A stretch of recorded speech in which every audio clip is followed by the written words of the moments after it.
ఎదురు చూడని ఇంత హాయిని మరిచిపోదు మనసు.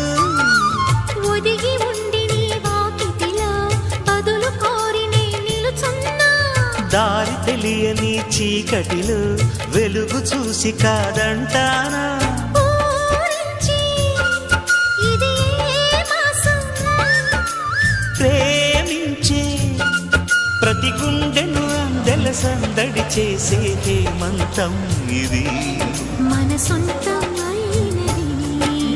కిలకిల నవ్వే కోయిల కోసం వచ్చింది మధుమాసం. నిలమి